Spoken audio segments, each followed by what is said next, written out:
Praise the Lord. आप सबको प्रभु यीशु में मेरा बहुत बहुत नमस्कार। मेरे प्रियो, मेरे अपनों, आज वो दिन है जिसको हम गुड फ्राइडे के नाम से जानते हैं।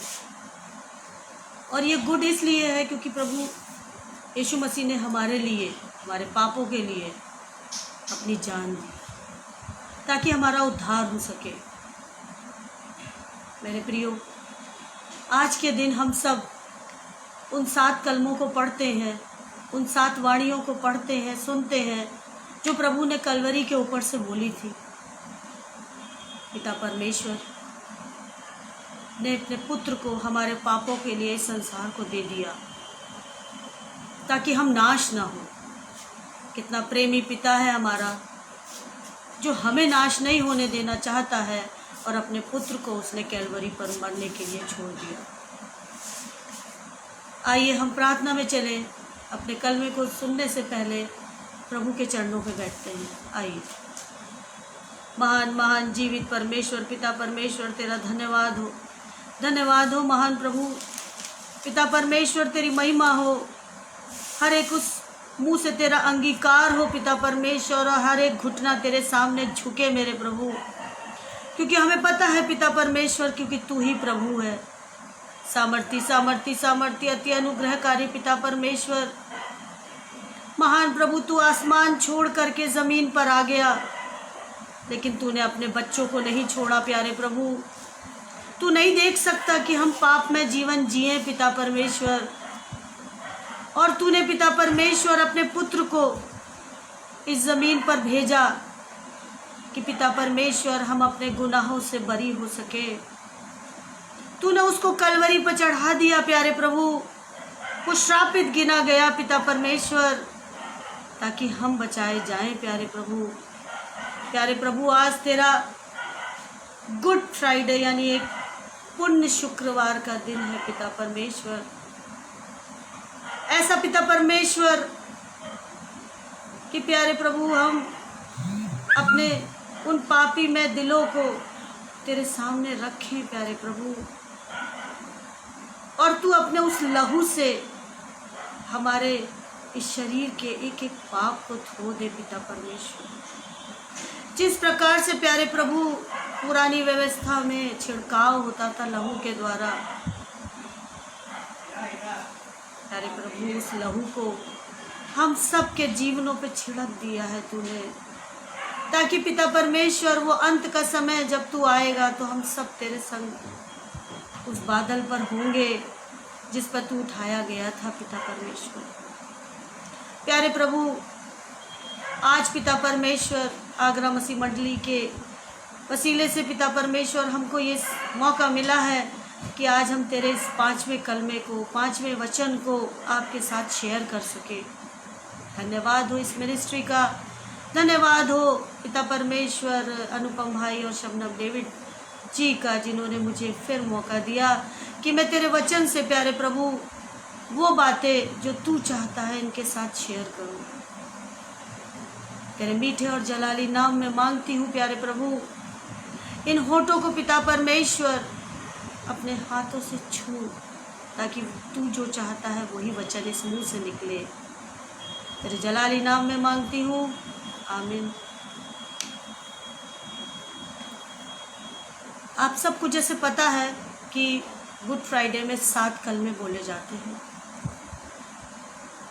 पहला कलमा है जब प्रभु कैलवरी पर हैं और सैनिक उनको मार रहे हैं, कीले ठोक रहे हैं, तरह तरह से उनको सताया जा रहा है, फिर भी वो उनको माफ़ कर रहे हैं, क्षमा मांग रहे हैं उनके लिए।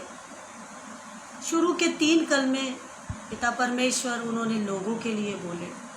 आप इमेजिन करिए कि एक व्यक्ति तकलीफ़ में है, दर्द में है, उसके पूरे शरीर से खून बह रहा है, सर पर उसके कांटों का ताज है, और वो उस पर कीलों से उसका पूरे शरीर का वजन वो कीले उठाए हुए हैं।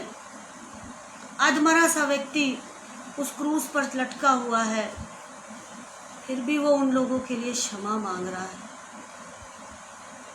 उनके लिए जो उसको सता रहे थे, जो उसको मुंह पे थूक रहे थे, जो लोग उसको कोड़े मार रहे थे, उनके लिए वो पहला कलमा बोल रहा है कि हे पिता इन्हें क्षमा कर।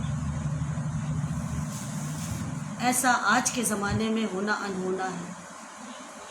दूसरा वचन यानी दूसरी वाणी वो कहता है कि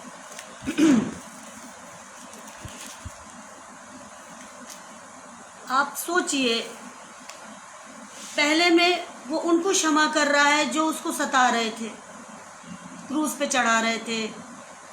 दूसरे में वो उन डाकुओं के लिए मांग रहा है जो उसके साथ क्रूस पे चढ़ाए गए थे।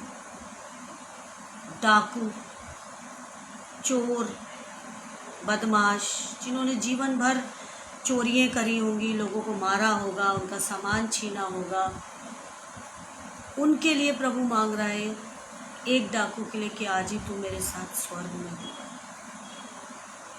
यानी प्रभु अपने लिए तो कुछ मांग ही नहीं रहे थे, वो उस क्रूस पे चढ़े हुए मौत का सामना करते हुए भी वो दूसरों के लिए ही कर रहे थे। और तीसरी वाणी में वो अपनी माता को यूहन्ना के हाथ में सौंपते हैं, अपना फर्ज पूरा कर रहे थे, सांसारिक फर्ज पूरा कर रहे थे, एक बेटे का फर्ज पूरा कर रहे थे। क्या आज के ज़माने में आजकल के बच्चे अपने माँ बाप के लिए कोई फ़र्ज़ पूरे करते हैं? लेकिन वो क्रूस पे चढ़े हुए घायल अधमरे से, इमेजिन करिए एक एक कोड़े से पूरे शरीर के घाव हो गए होंगे, खून की धाराएं चू रही होंगी उस कैलवरी से, और उसमें उनके मांस के टुकड़े गिर रहे होंगे जो कोड़े लगने से उन पर निकल रहे थे। कांटों का ताज उनके सर पर ठोक दिया गया था, सर से भी खून बह रहा होगा, शरीर के एक एक अंग से खून बह रहा था, और उस पर भी वो अपने फ़र्ज़, अपने कार्यों को पूरा कर रहे थे। 4 किलो पर पूरे उनके शरीर का वज़न था। हम समझ सकते हैं कि जब हम बस में या ट्रेन में खड़े होते हैं, किसी ऊपर हैंडल को पकड़ के, तो हमारे शरीर का पूरा वज़न हमारे हाथ पे होता है, तो हमारे हाथों में दर्द होने लगता है। लेकिन उस प्रभु के दोनों हाथ और दोनों पैरों में कीलें ठुकी थी 9-9 इंच की, और उस पर उसके पूरे शरीर का वज़न था। और वो लटका हुआ व्यक्ति फिर भी दूसरों के लिए मांग रहा था। उसने अपनी माँ को या यूहन्ना के हवाले किया कि तुम आज से इसके बेटे और ये तुम्हारी माँ हो। हम जब दुख परेशानियों में होते हैं तो हर चीज़ को भूल जाते हैं, लेकिन प्रभु ने नहीं भूला। प्रभु उनकी हर एक बात को अपने फर्ज से, अपने कामों से पूरा कर रहा था। परमेश्वर ने जो उसको कार्य दिया था वो उसको पूरा कर रहा था। उसके बाद चौथे वचन में था, चौथी वाणी में था कि छोड़ना। परमेश्वर ने उसको छोड़ दिया था। उसने कहा था, पिता परमेश्वर तूने मुझे क्यों छोड़ दिया। यहाँ वो अपने पिता से बात कर रहा था। पहली वाणी में वो लोगों से बात कर रहा था, उनके लिए क्षमा मांग रहा था। दूसरी वाणी में वो डाकुओं के लिए स्वर्ग में स्थान तैयार कर रहा था। तीसरी वाणी में वो अपनी माँ को सुपुर्द कर रहा था, और चौथी वाणी में वो अपने परमेश्वर से बात कर रहा था कि तूने मुझे क्यों छोड़ दिया। सारे फर्ज, सारे काम पूरे करने के बाद उसने परमेश्वर से यानी पिता से कहा कि तूने मुझे क्यों छोड़ दिया। वो इसलिए नहीं कह रहा था कि मुझसे ये दुख झेला नहीं जा रहा है, या ये क्रूस की मौत मेरे से हो नहीं पा रही है, या ये जो कोड़े मुझे पड़े हैं ये असहनीय हैं, इसलिए नहीं कह रहा था। क्योंकि बाइबल में लिखा है कि जो काठ पे चढ़ाया जाता है वो श्रापित होता है, और श्रापित का मतलब पाप। और परमेश्वर का पाप से कोई नाता नहीं होता। तो यीशु मसीह समझ चुके थे कि जब मैं श्रापित उस काट पे लटकूंगा तो परमेश्वर मुझे छोड़ देगा। इसीलिए वो अपने पिता से परमेश्वर कह के संबोधित कर रहा है कि तूने मुझे क्यों छोड़ दिया। क्रूस की मौत कोई बहुत बड़ी मौत नहीं थी उसके लिए, वो तो पिता का पुत्र था। लेकिन पांचवी वाणी में वो अपने लिए मांगता है। पांचवी वाणी कहती है या पांचवा कलमा कहता है, मैं प्यासा। उसको प्यास लगी। इस समय वो किसी के लिए कुछ नहीं मांग रहा है, किसी के लिए कुछ नहीं कह रहा है अपने पिता से। अब वो अपने लिए कह रहा है कि मैं प्यासा हूँ। निकालेंगे यूहन्ना 19 उसकी 28 पद में। इसके बाद यीशु ने यह जानकर कि अब सब कुछ पूरा हो चुका है, माफ़ी हो चुकी है, स्वर्ग का रास्ता खुल गया है पापियों के लिए, माँ की यानी जिम्मेदारियाँ, सांसारिक जिम्मेदारियों को सुपुर्द कर दिया गया है, पिता से भी उसने कह दिया कि तूने मुझे क्यों छोड़ दिया है। पांचवी वाणी में वो कहता है कि मैं प्यासा हूँ, इसलिए कि पवित्र शास्त्र में जो कहा गया वह पूरा हो। कहा, मैं प्यासा हूँ। क्या यीशु मसीह प्यासा था? जब उसको मारा जा रहा था कोड़ों से, जब उसके ऊपर थूका जा रहा था, जब उसको चांटे मारे जा रहे थे, जब उसको गिराया जा रहा था, तब क्या उसको प्यास नहीं लगी थी? लगी होगी। जब एक कोर्ट से दूसरी कोर्ट में जा रहा था, कभी पिलातुस के, तो पिलातुस ने कहा हेरोदेस के पास लेके जाओ। जब वो एक जगह से दूसरी जगह भेजा जा रहा था, तब क्या यीशु मसीह को प्यास नहीं लगी थी? ये कौन सी वाली प्यास थी? जब हम ज़्यादा दौड़ते हैं या जब हम ज़्यादा घबरा जाते हैं या हम कोई ख़तरनाक चीज़ देख लेते हैं या हम ज़्यादा एक्सरसाइज कर लेते हैं या जब हम ज़्यादा थक जाते हैं, धूप से आते हैं, गर्मी से आते हैं, तो हमें प्यास लगती है। इसको कहते हैं सीवियर थर्स्ट। तो जब हमें प्यास लगती है तो हम पानी मांगते हैं। या गर्मियों के दिनों में हम जब किसी के घर जाते हैं तो हम सबसे पहले उनसे कहते हैं प्लीज़ एक गिलास पानी पिला दीजिए। या जब हम सड़क पर निकलते हैं और हमें प्यास लगती है गर्मियों में, तो हम कहीं पर भी पानी खरीद के पीते हैं। क्या ये प्यास थी प्रभु को? क्योंकि प्रभु ने अब तक जितनी भी वाणियाँ पूरी करी, उन सब में उसने अपने लिए कुछ नहीं मांगा था। उसने सब कुछ दूसरों के लिए किया। उसका जीवन दूसरों के लिए था। 80% उसने जीवन अपने सांसारिक जीवन के लिए जिया और 3.5 साल की मिनिस्ट्री करी, जिसमें उसने प्रभु ने अपनी मौत भी सही, पुनरुत्थान भी हो गया। मेरे प्रियो, बाइबल में पानी का जिक्र बहुत जगह है। पुराने नियम से लेकर के नए नियम में पानी, पानी, जल, पूरा पानी से भरा हुआ है। क्यों? क्योंकि जब मूसा बनी इसराइल को लेके जा रहा था तो लाल समुंदर का पानी 2 भाग बढ़ गया। उसके बाद जब इसराइलियों को प्यास लगी तब चट्टान से पानी निकाला गया। उसके बाद जब एलिया के टाइम पर अकाल पड़ा तो वो किद्रोन के नाले से पानी पीता था। उसके बाद और भी जिक्र हैं पुराने नियम में पानी के बहुत सारे। नए नियम में प्रभु के तो चेले ही मछुआरे थे, उनको पकड़ा ही उसने यर्दन के किनारे से था। और परमेश्वर का पानी से, पिता यीशु मसीह का पानी से नाता था। जब वो पतरस को नाव से उतारा उसने, तब वो पानी पे चल रहा था। जब उसने आंधी और तूफान को शांत किया तो वो नाव में बैठा था। उसके बाद जब वो सामरी स्त्री से मिला, पानी का जिक्र था। कौन सी पानी के जिक्र हो रहा है, कौन सी प्यास? सामरी स्त्री जब पानी भरने आई तो वो पानी भरने आई, भौतिक पानी की बात हो रही है। लेकिन प्रभु ने उसको कौन सा पानी की दिया और कौन से पानी को लेके वो वापस गई?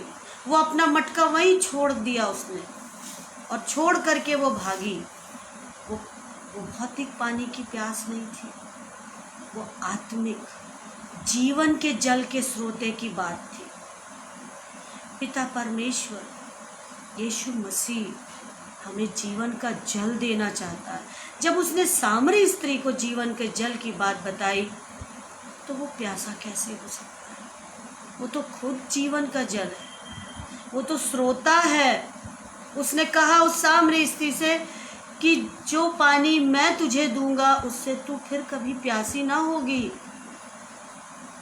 तो जिस व्यक्ति के पास इस तरह का पानी है, वो दूसरों को बांट रहा है, तो वो प्यासा कैसे हो सकता है? उसी तरह से यशाया 55:1 में लिखा है कि जिसके पास पानी नहीं है वो आके मोल ले ले। पिता परमेश्वर कितना रहम दिल है। पानी का जिक्र हाजरा के समय में भी था, जब वो अपने पुत्र को लेके जंगल में चली गई और जब उसका पानी खत्म हो गया तो उसने अपने बच्चे को एक पेड़ के नीचे छोड़ दिया और दूसरी तरफ मुंह करके बैठ गई कि अब प्यास से मेरा बेटा मर जाएगा। लेकिन उसके रोने की आवाज़ परमेश्वर ने सुनी। कितना प्रेमी पिता है, कितना महान प्रभु है, जब वो छोटे से बच्चे की आवाज़ को सुन करके उस बच्चे की सुधि ले सकता है जो अभी बोलना भी नहीं सीखा है। तो हम तो अपनी बात कह सकते हैं, अपनी हर बात, अपनी हर परेशानी, अपनी हर तकलीफ़ यीशु मसीह के सामने रख सकते हैं। मेरे प्रियो, मेरे अपनों, मेरे प्यारे भाई बहनों, मैं आपसे ये कहना चाहती हूँ, कौन सी प्यास की बात हो रही थी? प्रभु उस कलवरी के ऊपर कौन सी प्यास की बात कर रहा था? क्या वो सचमुच प्यासा था? क्या मेरा प्रभु सचमुच प्यासा था? क्या ऐसा कभी हो सकता था, जिसने इतने बड़े बड़े मौजे करे, चमत्कार करे, इतने बड़े बड़े काम किए, मुर्दों को जिलाया, क्या वो इस मौत से बच नहीं सकता था? बच सकता था। जब परमेश्वर ने बनी इस्राएल को बचाने के लिए लाल समुद्र को 2 पार्ट कर दिया, तो क्या वो अपने बेटे को बचा नहीं सकता था? लेकिन ये प्लान था, पिता परमेश्वर का प्लान था कि हमारे पापों के लिए उसको इस दुनिया में आना था और उसको उस कलवरी की मौत को झेलना था। ये सब हमारे लिए था, क्योंकि पिता परमेश्वर हर काम अपनी बुद्धि से, प्लान के अनुसार करता था। उसने दुनिया की उत्पत्ति भी प्लानिंग से करी। हर चीज़ खुदा अपना हर कार्य की एक योजना बनाता है, उसके अकॉर्डिंग वो चलता है। उसने यीशु मसीह को इस दुनिया में कुंवारी मरियम के द्वारा लाया ताकि हमारी जीवन बचाए जाए, हम उसके और नज़दीक पहुँचे। क्योंकि हमारे जीवन जो पाप में है, हम जब पापी ही थे तभी उसने अपनी जान दे दी। उसने ये भी नहीं कहा कि पहले पूरी तौर से शुद्ध हो। पुरानी व्यवस्था तो कहती थी पहले पूरी तौर से शुद्ध हो, तब जाके याजक को अपने आप को दिखाओ। यीशु मसीह ने ये भी नहीं कहा। उसने कहा जब हम पापी ही थे उसने अपनी जान दे दी। उसने कभी हमसे कोई शर्त नहीं रखी कि तुम पूरी तौर से शुद्ध हो तब मैं तुम्हारे लिए मरूंगा। और आज वो कैलवरी पर जब लहू लोहान हुआ है, इमेजिन करिए, जिस माँ का बेटा उस क्रूस पर है और उसके ऊपर से नीचे तक खून बह रहा है, और वो रो रही है उसके चरणों पे बैठ के। पता नहीं उसका बेटा बचेगा नहीं बचेगा, जालिमों ने उसको कितना मारा है, अधमरा सा वो लटका हुआ है, उस पर भी वो लोगों को क्षमा कर रहा है। और जब वो अपने लिए मांग रहा है कि मैं प्यासा हूँ, तब सैनिक उसकी तरफ देखते हैं और कहते हैं कि ये कुछ कह रहा है, कुछ बात कर रहा है, कुछ बोल रहा है ये। और फिर भी वो कहते हैं कि मैं प्यासा हूँ। और एक सैनिक उठ करके जूफे में सिरका लगा करके उसको देने की कोशिश करता है, लेकिन दूसरा उसको रोकता है, कहता है देखो देखो, रुको रुको रुको, देखो ये शायद एलिया को बुला रहा है। वो लोग वहाँ उसको तमाशे की तरह इस्तेमाल कर रहे थे। उस प्रभु को जिसको इस पूरी दुनिया पर अधिकार है, उसको तमाशे की तरह इस्तेमाल किया जा रहा था। और वो आज भी अपने आप को शून्य करके कहता है कि मैं प्यासा हूँ। वो प्यासा पानी का नहीं है, वो प्यासा हमारी आत्माओं का है, वो प्यासा हमारी आत्माओं का है। वो एक भी जान को नरक में नहीं जाने देना चाहता है। वो एक भी व्यक्ति को उस अग्नि कुंड में डालने नहीं देना चाहता है। वो चाहता है कि जब अंत का समय आए तो हम सब उस बादल में उसके साथ हों जिस बादल में वो उठा लिया गया था। वो एक भी जान को जाया नहीं देना चाहता है। क्या सचमुच हम उसकी इस कुर्बानी के हकदार हैं?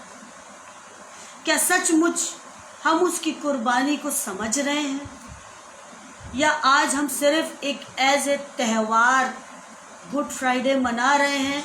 12 से 3 की सर्विस हमने अटेंड करी, सफ़ेद कपड़े पहने, कुछ पुराने लोगों ने फास्ट रखा और हमने वहाँ पर जाके 7 कलमे सुने और वापस 2-1 सेल्फी खींची, फ़ोटो खींची, उसको पोस्ट करा और इधर उधर अपने साथियों को डाल दिया, स्टेटस लगा लिया और घर चले आए कि आज हमने गुड फ्राइडे मना लिया।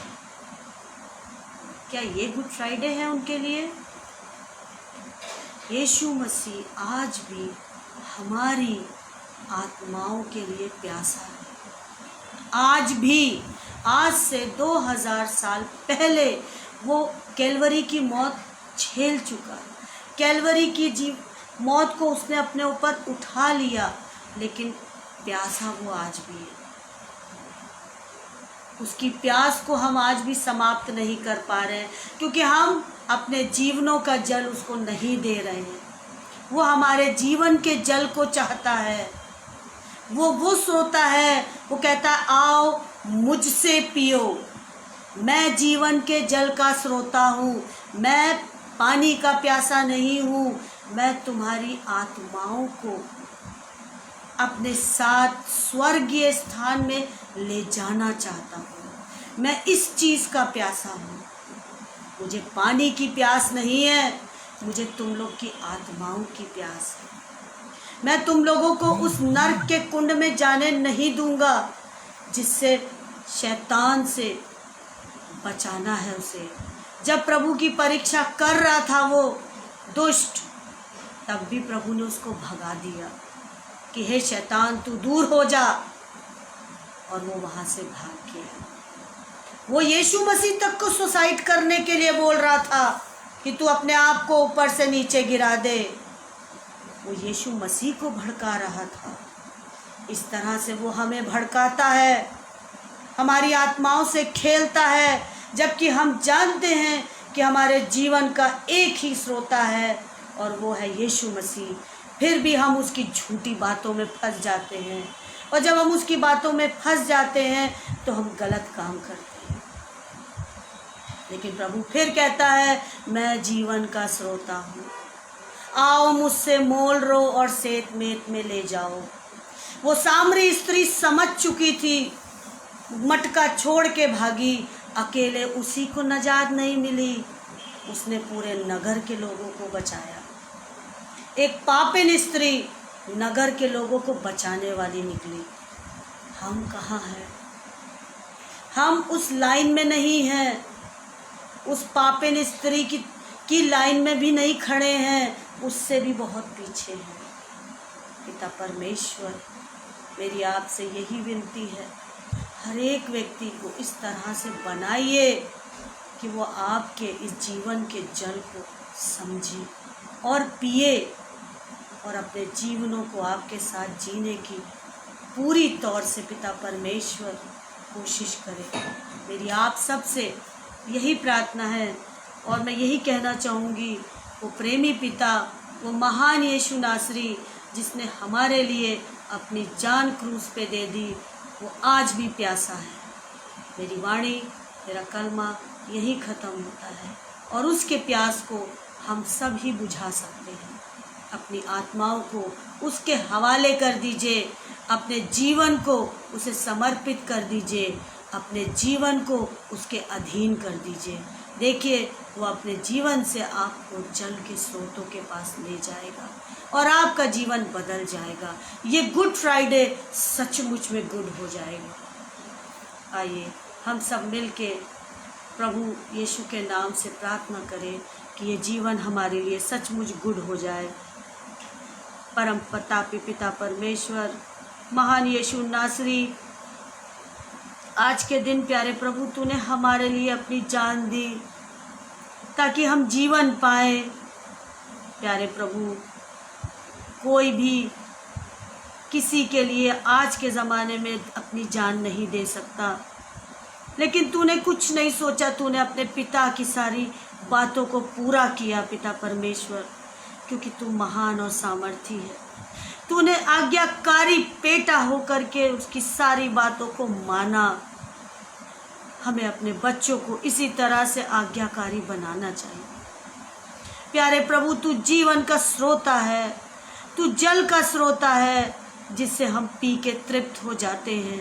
पिता परमेश्वर, अब अपना सेशन प्यारे प्रभु, ये लाइव पेज हम दूसरे को सौंपते हैं पिता परमेश्वर, और तेरे जलाली नाम में मांगती हूँ, आमीन।